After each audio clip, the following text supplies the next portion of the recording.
before the Washington Capitals are the 2018 Stanley Cup champions. Don't like that. I like that. You gotta like that, right? Despite all this, despite the churn, my approval ratings keep going up. We are ready to give our 500% support back to this franchise, back to this city, back to this team after Snyder leaves. And then this is the poo-poo you put on the field. For the very first time, the Washington Mystics are WNBA champions. The Washington Commanders select Jaden Daniels. I'm going to support fake teams that can't ruin my life. Did you call bank? I call game. Thank you. Sorry to keep you waiting. Complicated business. Happy football, FP. Happy football to you, Stevie. It is here. The season has arrived. The summer season, the terrible summer season, much lamented summer season is now over. Congratulations to you both. We are now officially into football season. Personally, this is the best time of year. It's like the weather just kind of knew and took a cue from the rest of the universe. Hey, turn the heat off. We don't want heat. I don't think it's rained in Northern Virginia in 3.5 weeks. Perfect. No humidity. It's motorcycle weather. It's Jag weather. It's roadster weather, right? It's. I know, Stevie, you're probably sad to say goodbye to sundress weather, right? But we're getting into the we're getting into the better part of the season here. Don't undercut the leggings. The leggings and the rider boots are a good ad. Yeah. I just got back from Nashville, so I had my fill of sundress sillies over there. I think summer extends a little bit longer in the South, if I'm not mistaken. But personally, I'm here for everybody to start looking like.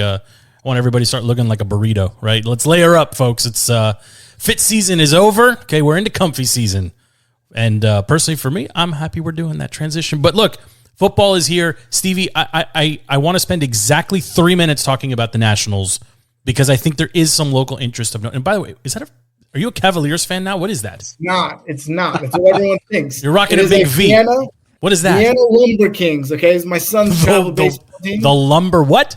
The Lumber Kings. They're coming to a field near you, okay? These guys are mashing. Lumber Kings. Okay. Beasts. I would imagine not even 99, 100% of people assume that is a Cavaliers hat, no? Go Wahoos. Yeah, of course. Of course. With their popped up collars, these UVA punks, dude. I mean, those are your people, no? Are those not your people? Aren't you a GW guy? G-Dub. Yeah, Bump. What was that guy's name? Pops. Pops. Forever.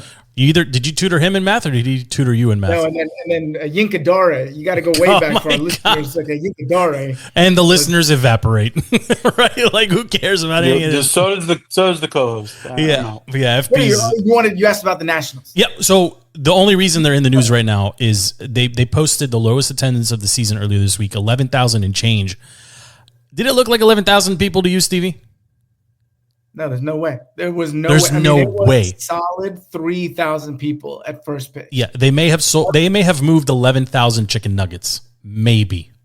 I mean, it's incredible. I mean, I had that picture sent to me by several people just saying how far.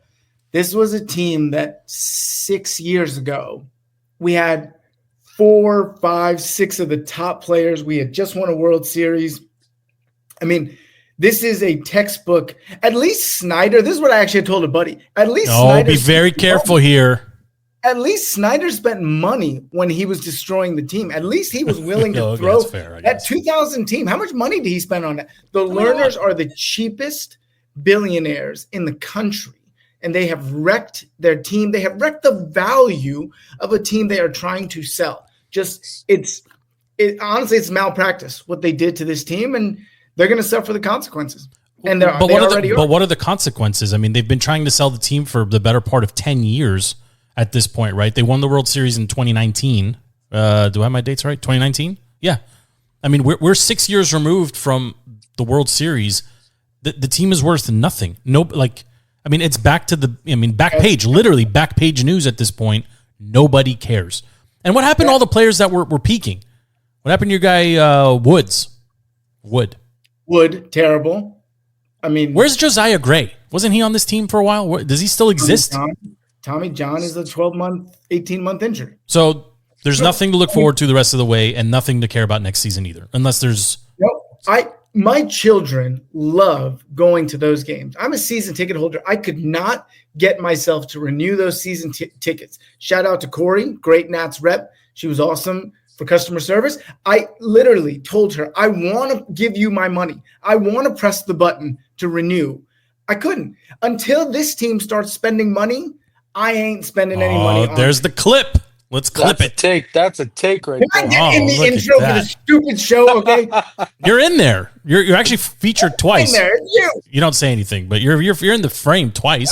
I gotta yell just to get in there. You're always listen. You're on a little bit of a heater here. You've been to 2 shows in 6 weeks, so yes, you're doing okay. At FP level, everyone has agreed that we're all just shooting for third here because FP is a clear number. 100%. Listen, FP can be Mike 1. I view it as 1A, 1B. Yeah, to be fair. I mean, you can convince yourself of anything, FP, I suppose. I mean, this guy. Look at this guy. Look at that hat. Look at that Commander's hat. That is a nice top piece there. I haven't actually seen that one in the wild. That's a good look. Mm-hmm. That's a good look. I mean, we are days away at this point. We made our predictions a couple weeks ago. It's here. It's here. And you know, we have football on Thursday night. We've got Eagles hosting the Cowboys. I think we actually we may be seeing this one differently just in the offline chat here. We were split. I mean, I assumed everybody would go Eagles. I'm going Eagles. Is anybody here brave enough to take the Cowboys on opening night to upset in Philly? I am. I think the Cowboys could take it. Really? I think a healthy Dak and CD together, we haven't seen in a while. And I just maybe it's the hater in me, but the Eagles, I think, are going to be in for a rude awakening, losing both of their coordinators, some of their big pieces on defense. I don't think they have it. I don't think they have it this season. But I would be surprised if they drop this one. Now, you're right about Dallas. Dallas out of the gate for the last couple of years, they come out fast. I mean, we saw this, as recently as last year, they opened against Cleveland. Dak got his deal, like I think on opening day or the morning of. They posted 50 on the Browns. I don't see that happening, though. I mean, they didn't. Did they address running back and I missed it? I don't think so. Did they address second receiver or third receiver? I don't think so. Ferguson is, I think, still the starting tight end. It's not a very good offensive unit, FP. They took what's his face from the Steelers? Claypool? Not Claypool, the other guy. Pickens. Yeah, I think Pickens and CD is a solid wide receiver duo. So I'm in the minority on this one, I think, because I shared this opinion earlier. Pickens, I think it was a number 1 on a bad team. I don't think he's that good. I just don't. I think he's a head case too. CD is truly a top 5 wide receiver talent that it'll afford Pickens a lot of room on that field. Well, I mean, it'll be okay. So that's a valid point. I mean, we did get a little bit of rain, I think, or rain's in the forecast, if I'm not mistaken, I think, for opening night. So we'll see how that factors in too. But, I mean, does anyone not expect Saquon Barkley to post a close to MVP or MVP caliber season? I mean, I got him, to switch this into fantasy for just a second. I mean, I drafting second overall. He was my guy. He's the guy I wanted from the beginning. He gets the touches. He's got the breakaway speed. I think he's the best running back in the league, and I don't see Dallas slowing him. I mean, between you drafting him second overall and him being on the Madden cover, he's I'm doomed, right? He's putting up maybe 900 yards. For the love of all that is good, I have to win the fantasy league this year. I have to. This is year 22. I've never won the stupid thing. I mean, you're not going to win, but the idea is that shock factor is gone, right? And so that surprise element is gone. So, I mean, you got to imagine teams are going to be loading up the box to stop him. Jalen Hurts, Super Bowl and all, has never proven that he can beat any defense through the air. I mean, that's just so. I mean, you got to think these defensive coordinators are just going to gear up, and I'm hoping that these Redskins coordinators, who's Still Joe Witt. Still Joe Witt. Okay. I mean, I'm assuming Saquon's going to be, target number 1 for every defensive coordinator right now. Eagles O-line is not what they were last year.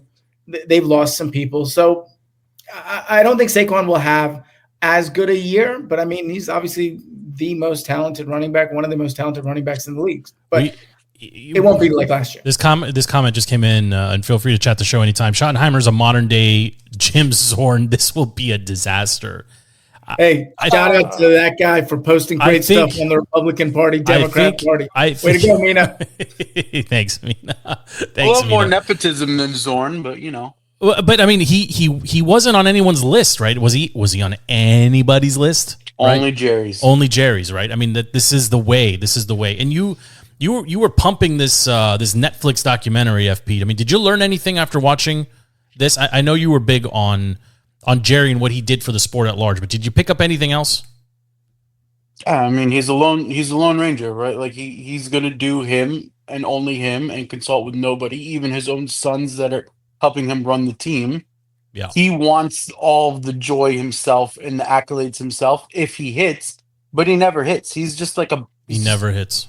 He needs to be pulled out from the casino table. He's just losing all of his chips. And I mean, do they? It's up to debate what happens between him and like the outcome of him and the Micah situation, because Micah Parsons, like, he just avoided telling everybody that he has like an L4, L5 spine fracture, and nobody found out until after he got money. So maybe Jerry was right. I don't know. I don't think Jerry's going to be right on this one. I think in the end, I mean, what's your opinion on the Micah trade? We had one person, and I'm going to get, so pause that for just a second. We got a question here from Eric. Dak or Trevor, 6 points per passing TD. Well, I think that's... Eric, did you not listen? Joe hasn't won a fantasy championship. I don't think he's asking me. GPT, buddy, okay? Anybody else than Joe, okay? 22 years, okay? I would never start Dak in any context. I think that's over Trevor Lawrence? No, it's fantasy football, not real football. I know, but is that the question that's being asked? I mean, what kind of take Dak all day? I 100% agree, and I think the fact that Joe said Trevor confirms that it's Dak all day. There you go, Eric. Yeah. Start. I mean, look Dak. at it this way: are you going to take CeeDee Lamb or Travis Hunter? You take a CeeDee Lamb, he's going to get his numbers. It's going to come from Dak. I think you're wrong on this one, but okay, that's fine. That's fine. There you go, Eric. You got your question. Go start Dak, but don't come back here and cry. Yeah. Back to the Micah thing for just a second here. We had one person reach out to us and basically say, this is the biggest news in the history of the NFL. Fire up the mics and everything else. To which I responded, I mean, I'm not the best barometer for NFL news, but I don't care at all. So if somebody else cares a little bit, we would consider it. But the general feeling amongst the our rotating cast here was nobody really cares. This doesn't put the Packers over the edge or knock it. Does it make them the best team in the NFC North? I don't think so. Right. So now what? They're a little bit better, or maybe contending for second place in their division. I just don't see it as that big of a deal. And it looks like he may be nursing an injury too. Do either of you care about this trade? No, I mean, I'm happy. Two headlines came out. One was that the Eagles pushed really hard to try to get Micah. The Cowboys didn't want him to go to an NFC East rival. So I'm very happy that happened. If you're going to get rid of him, put him somewhere else in the NFC, disrupt all of them, but not the That's NFC fair. East. So that's good with me. But the other thing is, no, I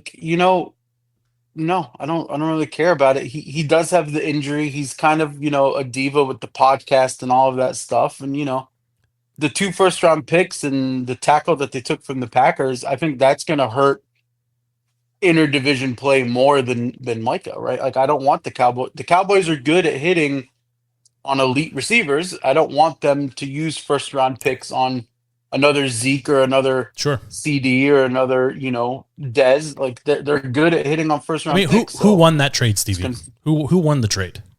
The Micah Parsons trade? Yeah.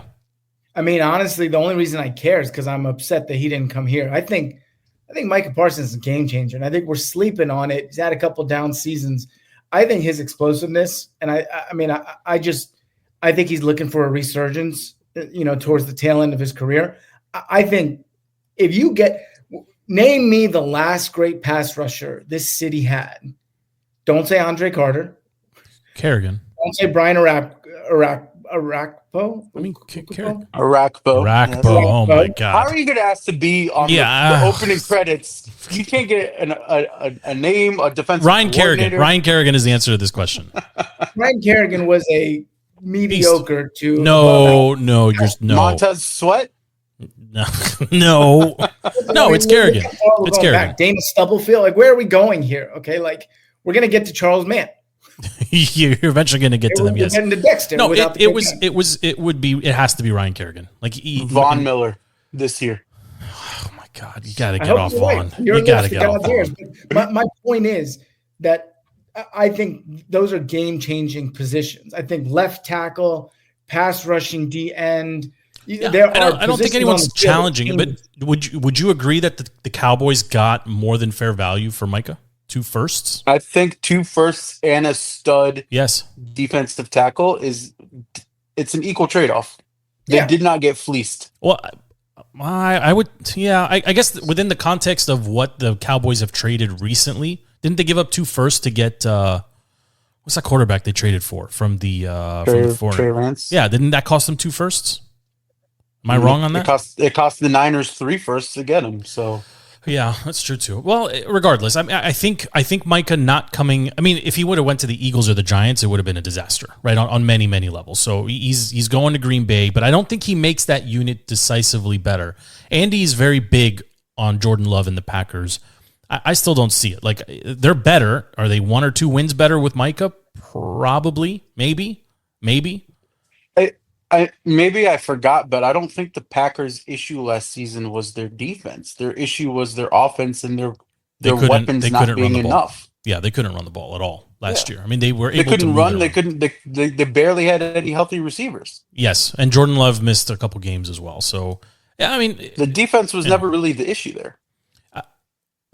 Well, I mean, this helps them. It doesn't. I mean, they're not worse, right? Absolutely, it helps, but they didn't address their biggest needs by going out and getting Micah. Stevie brought up something too. Micah being a podcaster or like a media person while also playing in Dallas. I don't think people. I think people in Green Bay care a lot more about their local football team, a lot more than people in Dallas do. Like Green Bay, it's literally embedded in the culture there. I don't think they're going to tolerate a lot of nonsense off the field or like. I don't know. Where do you guys fall on this? Like, is it distracting to have players doing stuff like this in season during their off time? 1,000%. Right. Like imagine the media shitstorm if Jaden Daniels decided to have his own podcast with Malik Neighbors every week. Oh yeah. That's a good point. You'd hate it. Too much bulletin board material. Yeah. Right. Oh, he said this or he meant this or, Yeah. I mean, I think it's all about production. So, I mean, I could give you examples of, guys doing crazy stuff and they're producing on the court or the field. I'm thinking of Dennis Rodman, as long as he's the Kelsey brothers. Sure. Exactly. So I think it's all about production. If Jaden's doing what he's doing on the field, then he can do whatever he wants. I don't think Micah's a bad locker room guy. I think the Cowboys are a toxic environment. I didn't watch the documentary, but I can just imagine. Yeah. So I think, if he's producing, they're going to love him. I mean, I think maybe I'm just. Well, he said himself, he was open to coming here and playing for this coaching staff in Washington. For whatever reason, Peters didn't pursue it, or the Cowboys rightfully said we're not trading in the division. Like, this is not. Well, there's a big difference. I'd be very curious to see which one of those. Both of those couldn't be true. Which one of those is true? Because Adam Peters has shown to be somewhat. If you had to bet on one, I would bet that the Cowboys said we're not. They answered the phone call and said we're not going to do that. Like, we're not sending him in division. I mean, if you're Adam Peters, you would leak that because that would show that you tried.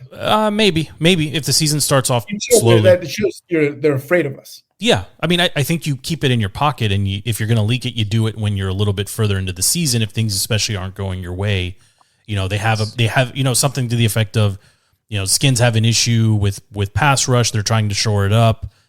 Sources say they tried to do that in the preseason with blah, blah, blah, but the Cowboys wouldn't take the call, right? Like something like that. Yeah, I can see it taking a little bit of turning the heat down a little bit for sure. But I mean, the trade is done. The season is here. The Cowboys will feel his presence lacking, or they're going to miss his presence, so to speak, in the middle of the field. But that defense, when it was healthy, wasn't terrible, right? The Eagles, I think, to bring it back to the game on Thursday night, the Eagles are just really loaded. I mean, they're loaded everywhere, right? Their second receiver would be a number one on 80% of the teams. Yeah, 80%. Devonta's a beast. Sure. Devontae Smith. Yeah, Devonta's he's a beast. But I mean, He caught more balls, if I'm not mistaken, than AJ last year, right? I mean, they have a potent offense, and the tush push last I checked is still allowable. No, I think their O line is the best in the business. oh, actually, they did tweak something about the tush push. You can't lift the player, right? You can't lift him and shove him forward. There was something that they tweaked about it. I got to go back and check before the game. You can push, you can shove everybody forward, but you can't lift the runner and move them forward. Something to that effect. But either way, I still hate the rule. I'm all about Louisville on that one. Just jump over and just make it disruptive. yeah. I mean, when you're on the 1 inch line, does it matter if you get a bunch of penalties? I forgot about that debacle in the Come on, Stevie! It's football season, Stevie. Come on! It was the best move. If you're on the 1 inch line, who cares? Just keep jumping.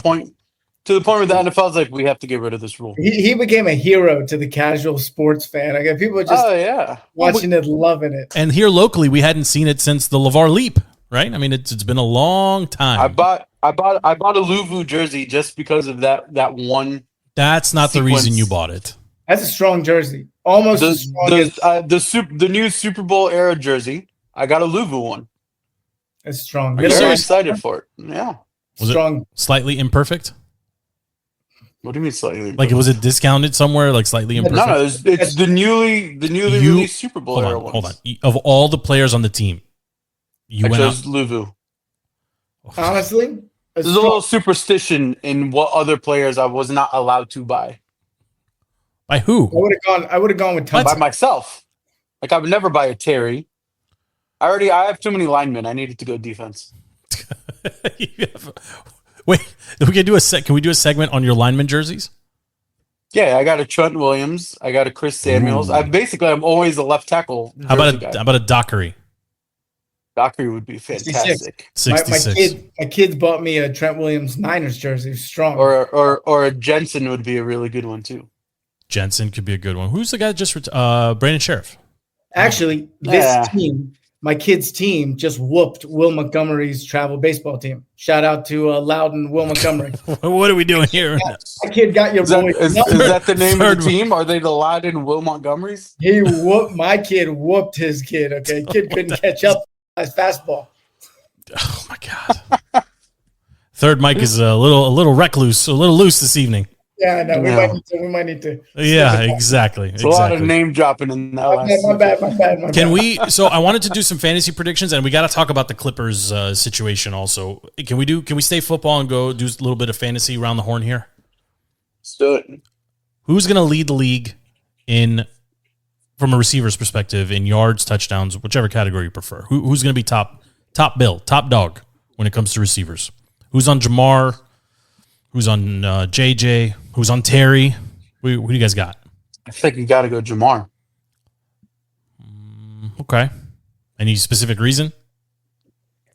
I think of all of the offenses out there and the weapons and the number of targets, the Burrow to Jamar link is the strongest over.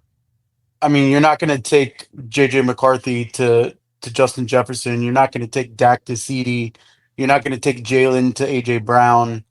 What other you're not going to take Goff to Amon-Ra. There isn't really any stellar connections more than Burrow to Jamar. Stevie, you see it the same way, or you got somebody else in mind? I mean, I had the number one pick in one of my leagues, drafted Jamar, so I'd be a hypocrite if I said otherwise. How about a reach? Give me a dark horse that could end up just doing it. I'll go. I mean, I don't know what I don't know with JJ McCarthy, but if he's lights out, Justin has a resurgent season, comes back refreshed. I mean, they can't win without him being an all-star, all-pro, whatever. Like, they can't win without Jefferson going bananas. They can't. He is the most talented receiver in the game, from my perspective. Yeah. I mean, it's either him or Jamar. Yeah. I mean, those are the options, right? I mean, is there someone else out there I'm sleeping on? I mean, I would hope that Malik does not have a fantastic season. That would suck for us if Neighbors had a good season. Also, I think super dark horse. I mean, I was just knocking him, but that Trevor Lawrence to Brian Thomas Jr. connection could be legit based on how that coaching staff shows up. So I think they actually have the potential to be not dark horse, but like legit scary. Trevor has to sling it this year. Yes. Yeah, I mean, this is it. This is do or die for Trevor Lawrence in Jacksonville, or maybe in the league at all.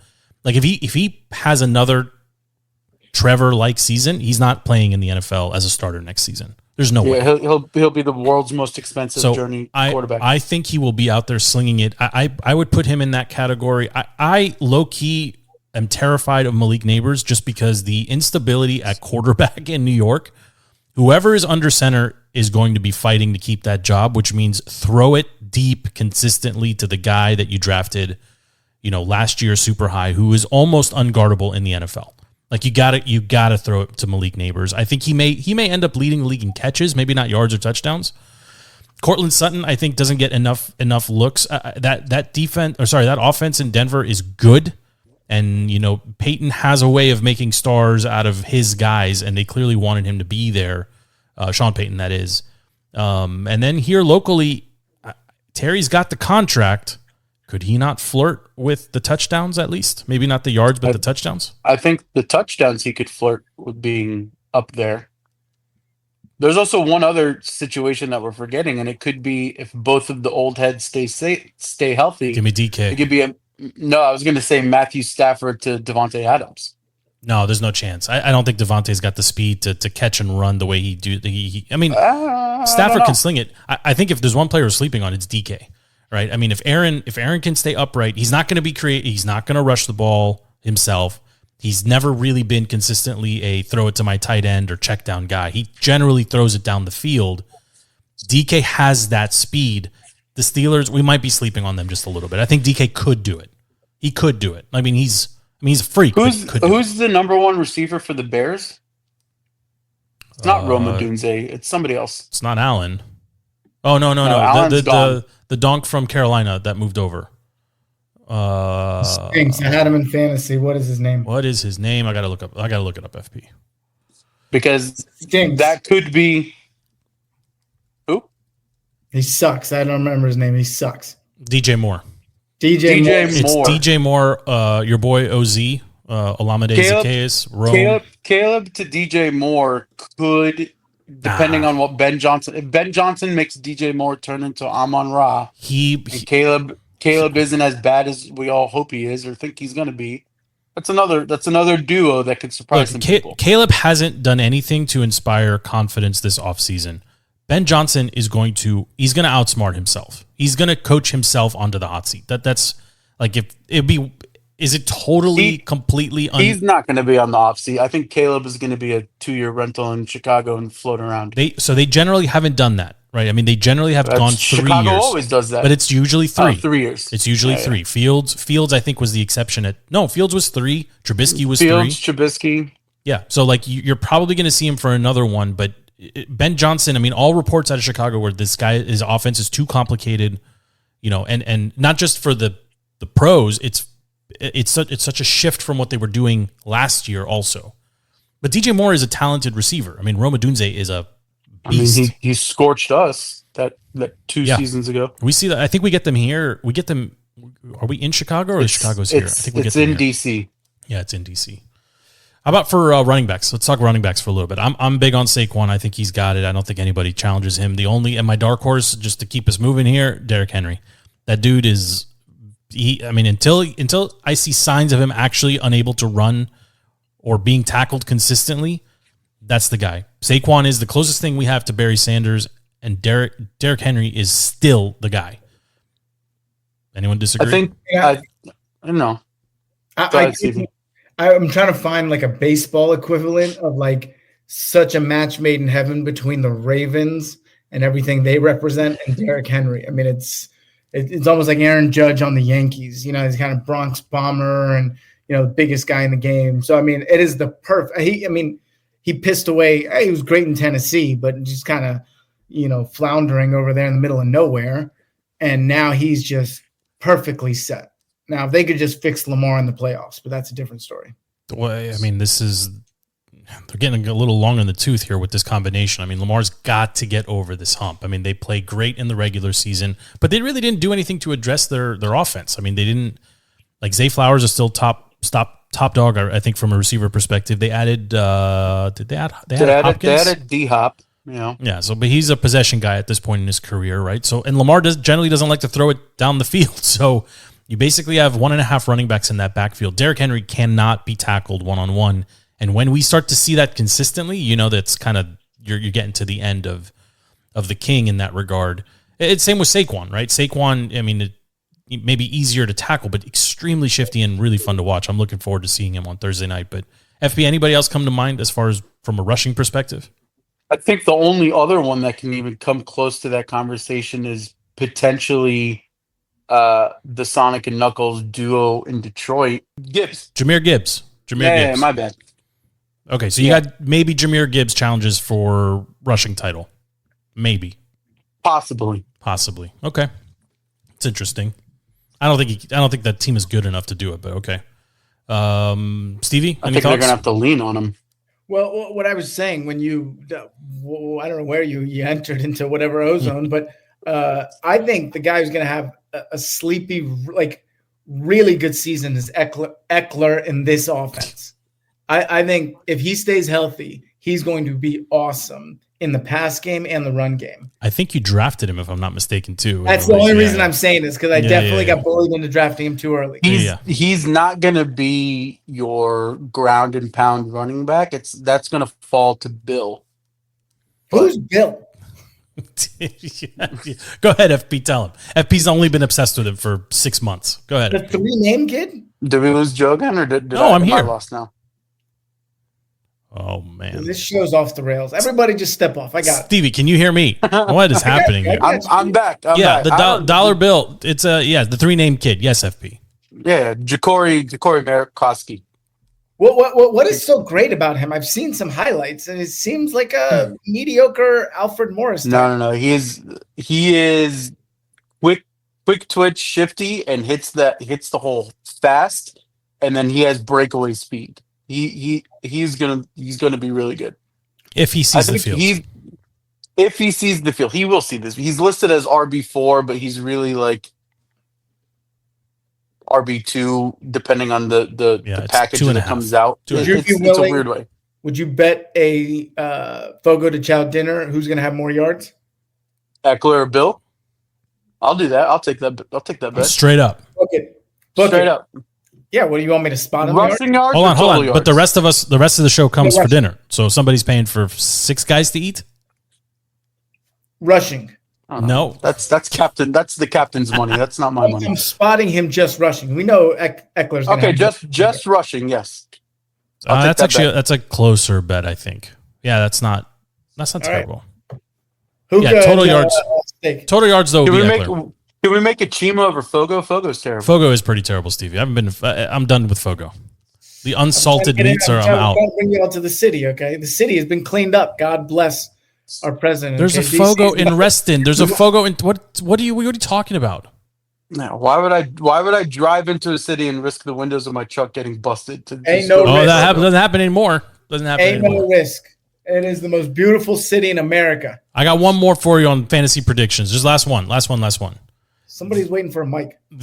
John, I know John's waiting on a mic.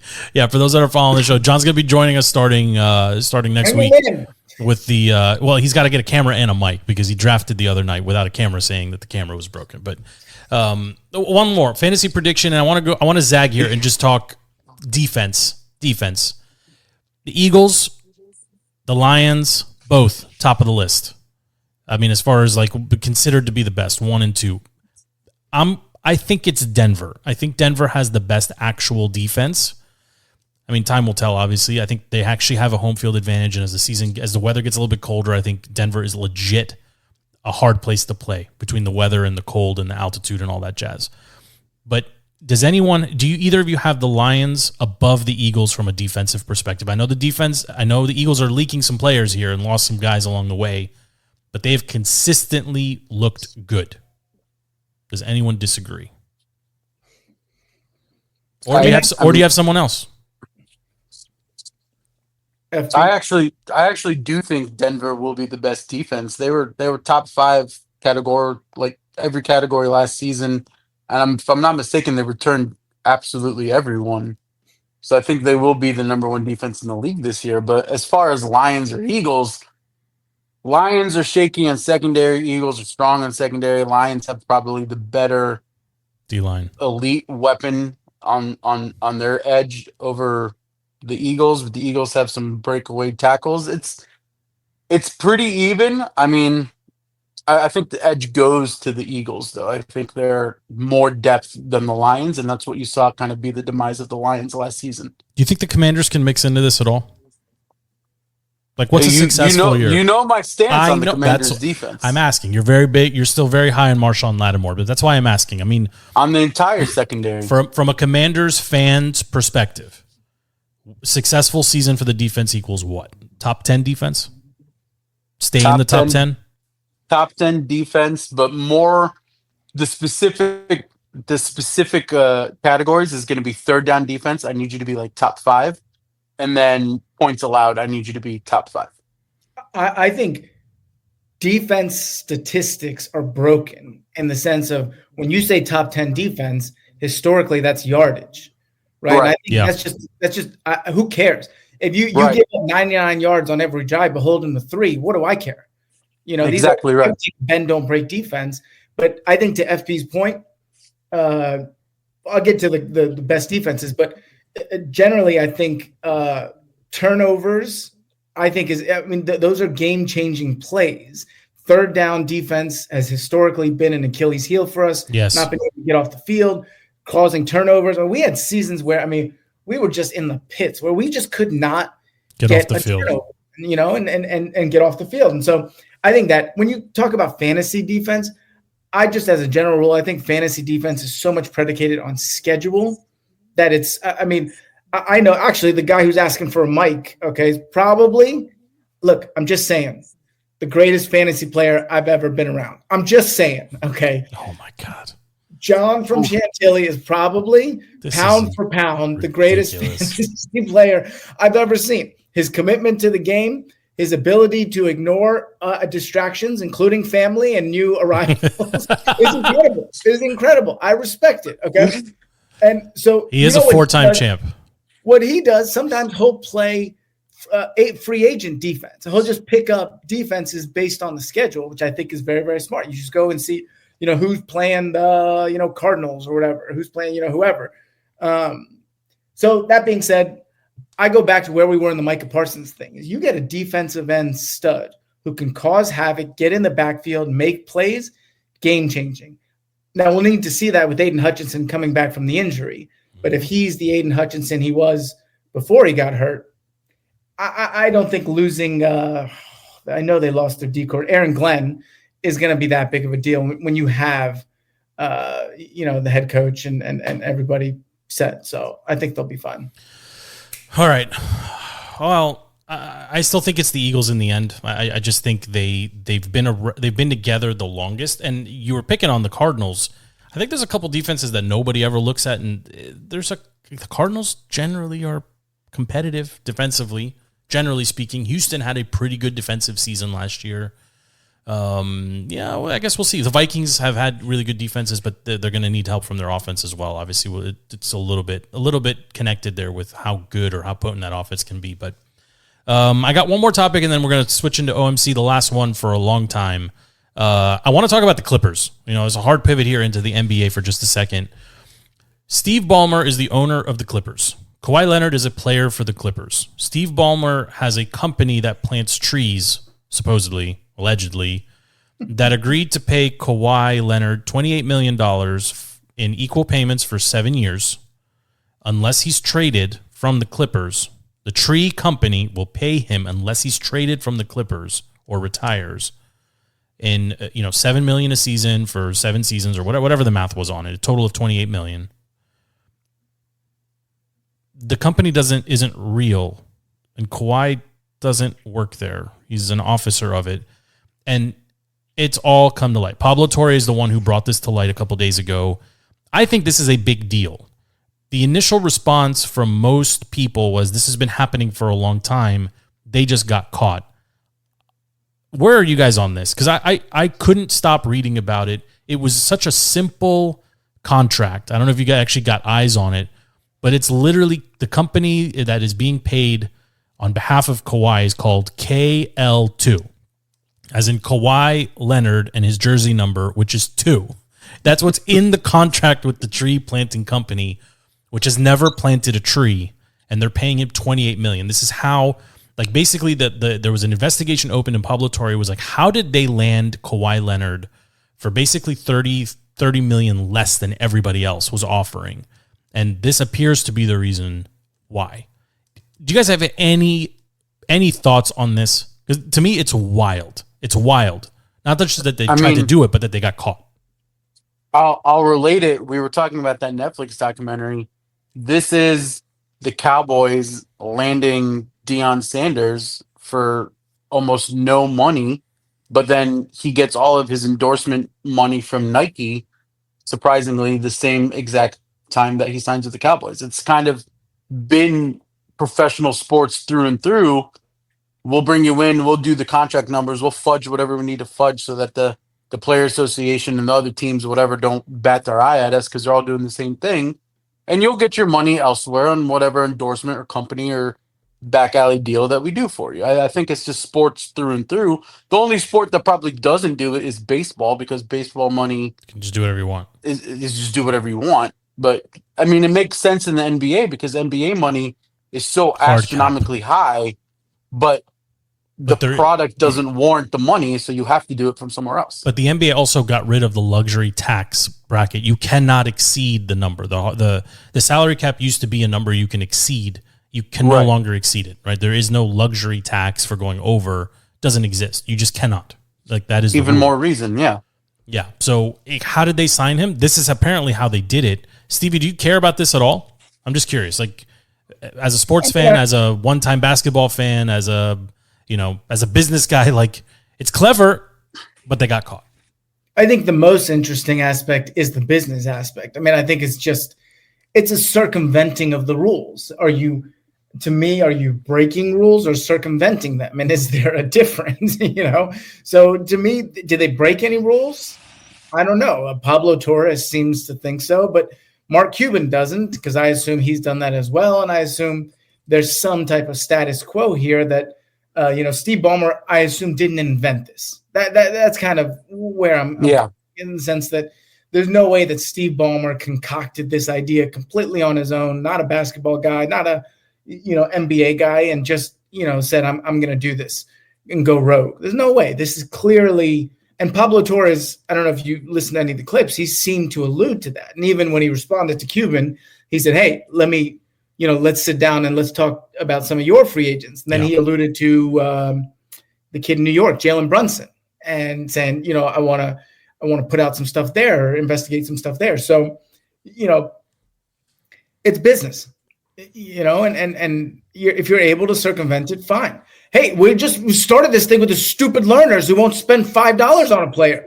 So God bless Ballmer for trying to help his team and then trying to do what he needs to do to win. Yeah, I think in the end, Ballmer is not going to be seen as – I don't think anybody's going to care about Ballmer. I think people will look at Kawhi and say he's the one that maybe did something a little nefarious here, which is ironic because he didn't do anything except sign his name, create a fake company, accept payment for not doing any work. You see what I'm saying? Like it's on him, right? Ballmer said, I have a way of paying you outside of the league. This is how we're going to do it. But, I mean, KL2 Incorporated, right? Like, I think this would be a bigger story if it was a team that competes deep into the playoffs. Or if they won something.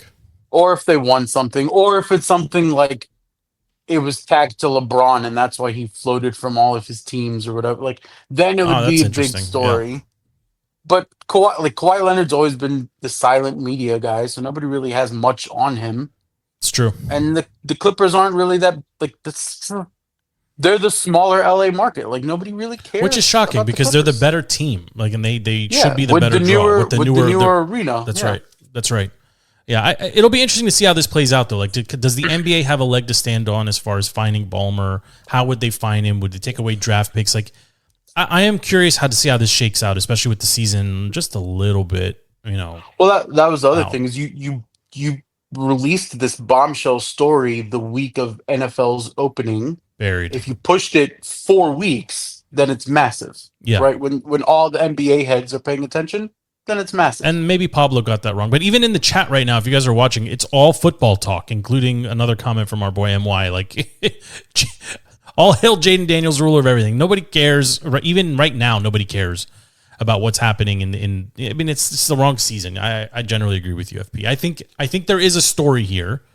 Maybe Kawhi gets suspended. I don't know, but NBA has to punish Ballmer, but it'll be a slap on the wrist, and it'll be something to save face. And it'll be something to just say, "Hey, we did our part.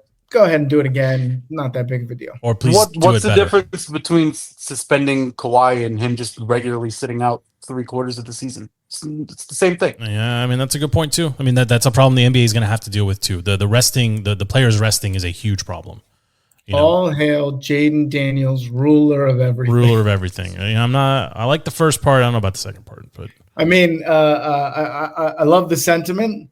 I assume we're not going to cover what a worst case scenario looks like on Sunday. No. Get out of here. Well, we could do it. You want to do it? I brought it up. FP's the one that started the jack, basically saying, he started the emotional hedge like 10 days ago, actually, with the Giants. The Jameis Winston can play. Russell Wilson still got something in the tank. They got a potent offense. Defense. That defense is underrated. These are FP's musings that he's been sharing with us out loud over the last 10 days. We couldn't score a touchdown on him last season to start the season. I mean, you go back a couple. I mean, how many times did we lose to Daniel Jones running the ball, right, up and down the field on the Commanders, right? I mean, this is game.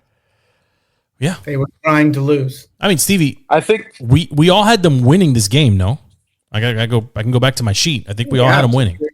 You're at home as the defending runner-ups in the NFC. Defending runner-ups. What the hell? Yeah, what is a defending runner-up? Is that prestigious? That's the Colts hanging up. We finished second. That's a big deal. That's a big deal. You were a game away from the Super Bowl. You should win Week 1 against the Giants. We weren't a game. You should. We were 3 quarters away. A game away. 3 quarters. Actually, no, we were blown out. I take it back. We're blown out from the start, from the jump. Saquon's first carry. Yeah. Oh, so painful. You're right. Yeah, it's not like you lost in the 4th quarter. You lost with 15 minutes to play in the first quarter. You lost before the coin flip finished. You lost when you walked onto the field. Yeah, you're literally never in it. As if we didn't play. You're right. I mean, we were 2 games away. We're 1 full game because they dominated. They dominated the Lions.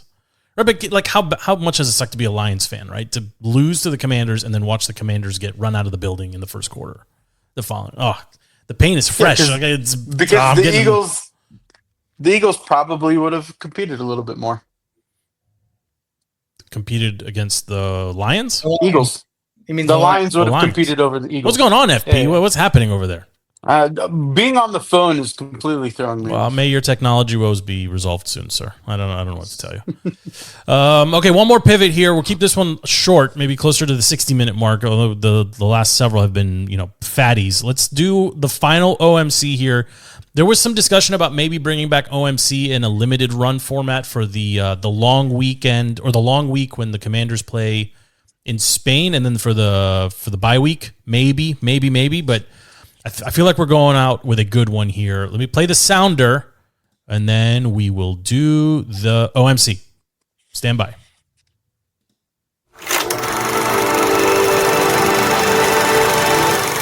This is the Off-Season Movie Club. Get your popcorn and enjoy. All right, boys. Last one for a while. We are going to be reviewing OMC, the Off-Season Movie Club reviews 2006 Denzel thriller, Deja Vu. Rotten Tomatoes has it as a 55. IMDb at a 7.1. Fans have it much higher than 55. They've got it at 84%. So critics and fans not aligned here. Features a stud cast. Denzel Washington, Val Kilmer, R.I.P., Paula Patton. Stevie's got a thing for Paula Patton. plays Claire Kuchever in the movie. I'm not sure why you got to think for her, by the way, because she doesn't smile a single time in the movie. She's either upset, running, crying, but lovely. it's interesting. Caramel, silky skin. Okay. We got Carol Orsted is played by the great Jim Caviezel. Got Jesus in this one. Got Adam Goldberg playing Dr. Alexander Denny.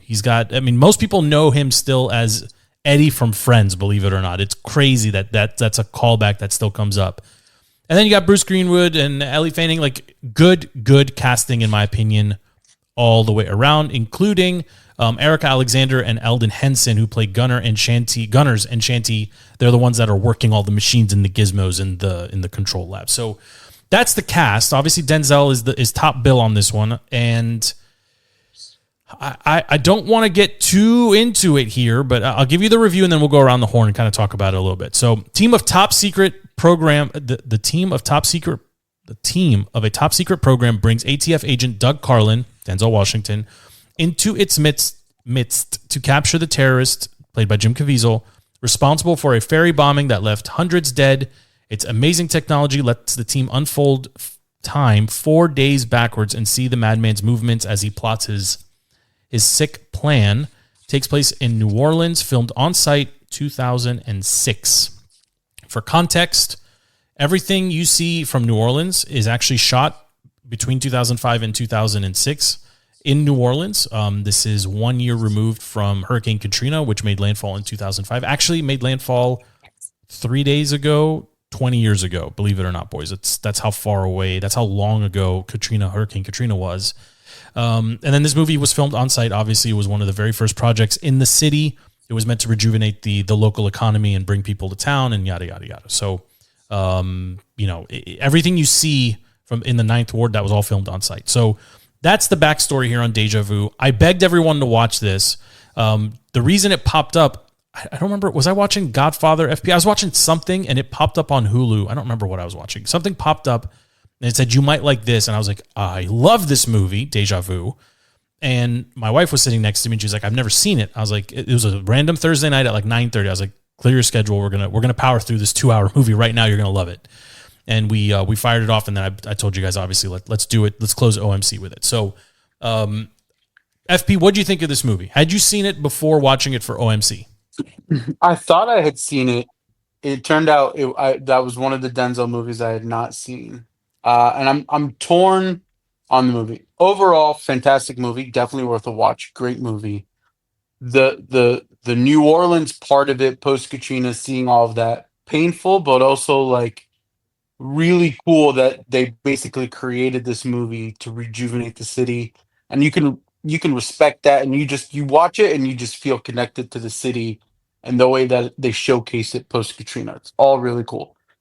The tech dork in me hated this movie. This is so couldn't get past it. I just can't get past just extremely outlandish tech. It almost to the point where when they finally reveal, spoiler alert, whatever, when they finally reveal like, oh, we accidentally poked a hole through the space-time continuum and the fabric of time, that made it better because I was like, if you're going to be terrible tech, at least go so far extreme that it's a time machine.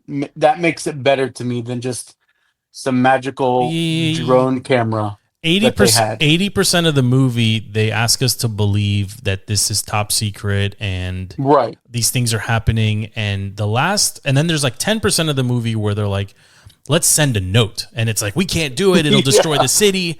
And they're able to send the note. And everyone's like, oh, that's pretty cool. Okay, they found the note. And it changes the hit, like it changes things. And then 2 minutes later, he's like, I'm getting in the machine, right? We went from, you can't do it.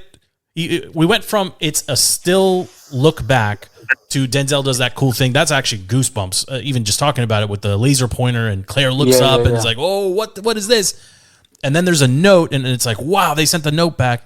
And then he's getting into the contraption and ends up in a hospital. Like we went from suspend belief to it's okay, it's a movie to we're now on the planet Jupiter. Like we it was very far to the right all of a sudden. It's very mid 2000s when it comes to the technology and kind of the that part where it's like 90s thinking, but futuristic execution. Yes. And you're just stuck in this middle limbo. And it wasn't distracting to the movie. Like, you buy into it and you get sucked into the plot that you forgive the technology part of it.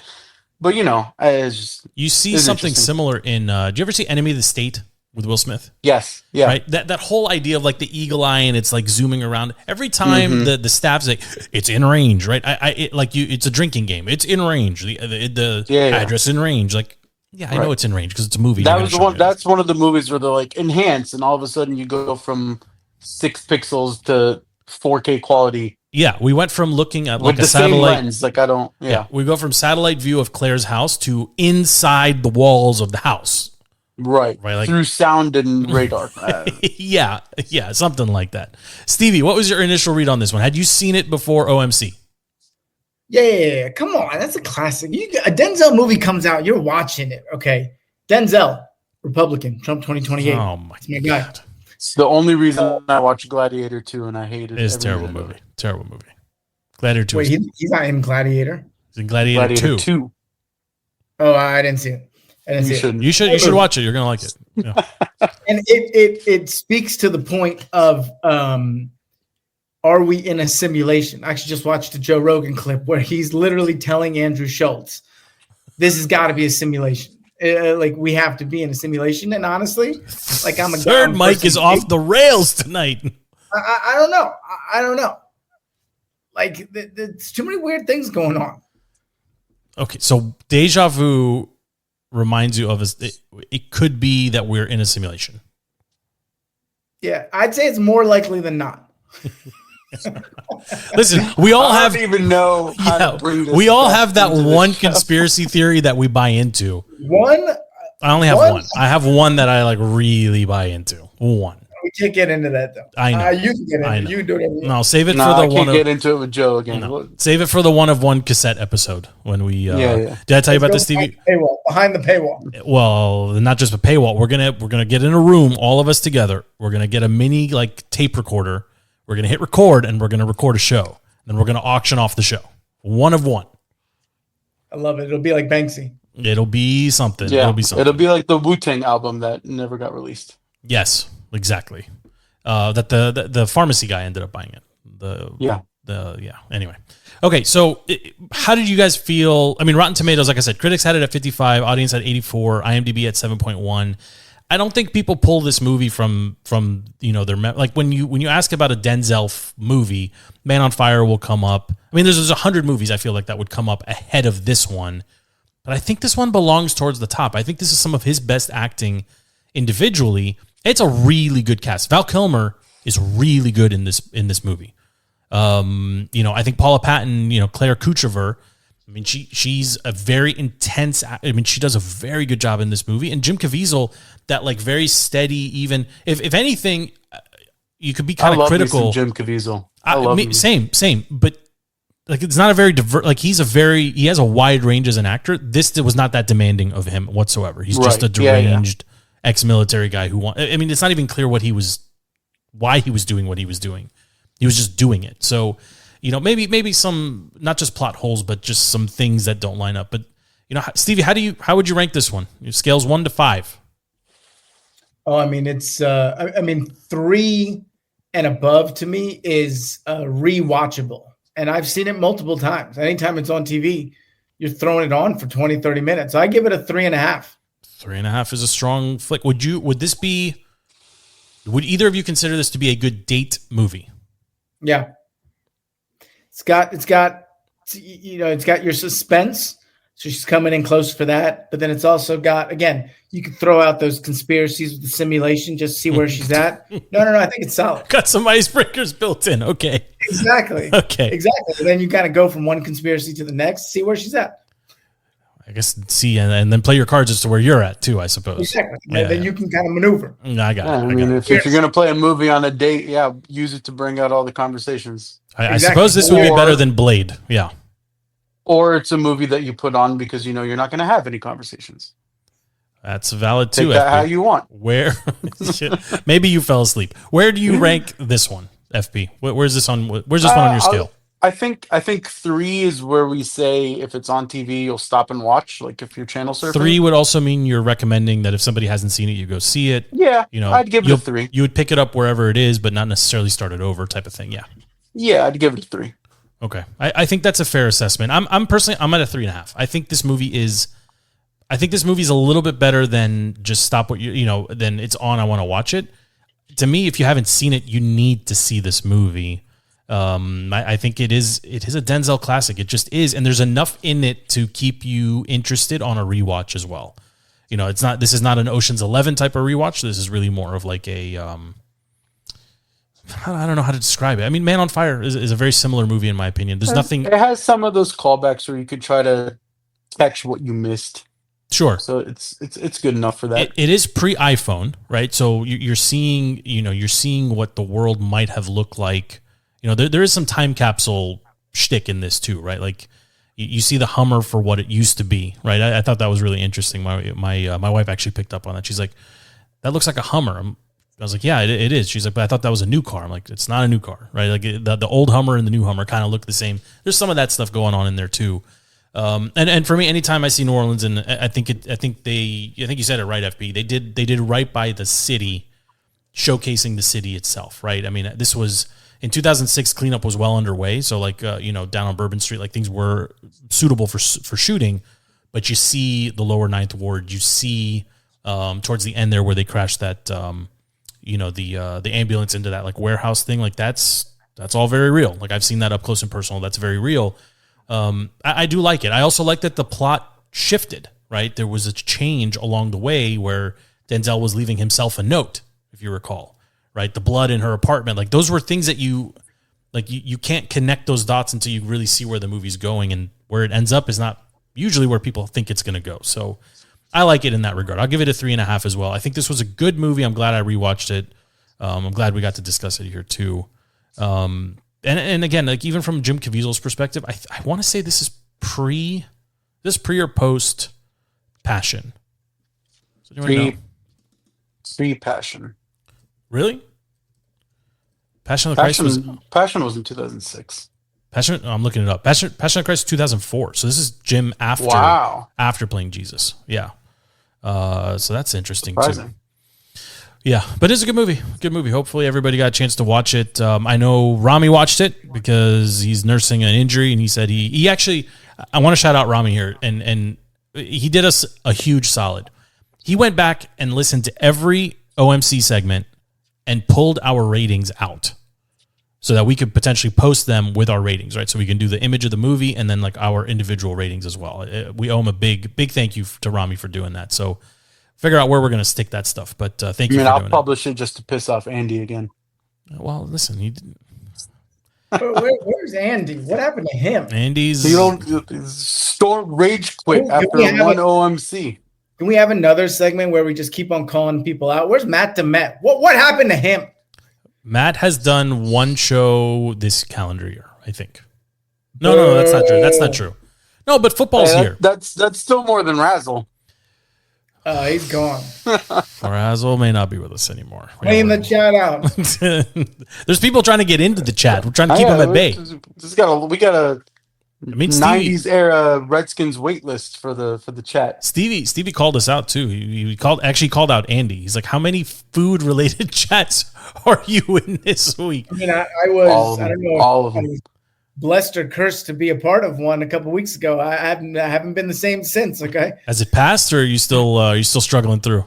I mean, I keep on every morning. I wake up. I say, "This too shall pass." It doesn't, but it's fine. You went too heavy. You went too heavy too quick. You went too heavy too quick. I had 10 wings grilled. You guys with glory on the sauce. The glory sauce will get you every time. Oof. We need an endorsement from Glory Days. I'm gonna try to. I'm down to do another live show there. Oh, I actually that want was a fun to time. crush a s'mores McFlurry right now. I mean, I didn't even know that was a thing. That sounds amazing. What is that? Yeah, what is that? It's a Oreo McFlurry with marshmallow. It's like their fall, like pumpkin spice or whatever. Delicious. Oh, that sounds phenomenal. How many PSLs have you had, FP? 4. How long has it been out? Oh my God. A week. week and a half. Okay. All right. Okay. Totally normal. Okay. All right. Any closing thoughts, boys? Like I said, we'll keep this one tight. We got football this week. We got things to do to get ready. Any closing Score thoughts? for Thursday, Cowboys 28, Eagles 21. Oh, okay. All right. Stevie, where are you at? I'll go 17-10 Eagles. Low scoring game. How about Commanders Giants? Who you got? Give me a score. Me, I'll go Come on, Stevie. 31-27. Good guys. I don't think our defense. Yeah, I don't think our defense is where we think it is. I think our defense is definitely there. I'm going 35-7 or 35-10. Oh, give me that one. 35-10. I love it. I love it. Thank you, boys, for hanging out. The show is DTC Defeating the Curse. Football is here. Happy football to you all. You can find the show anywhere you get your podcast. Just search on Spotify or on Google or on Apple or on wherever. Search for DTC Defeating the Curse. Thank you for hanging out with us. Until next week, we are out.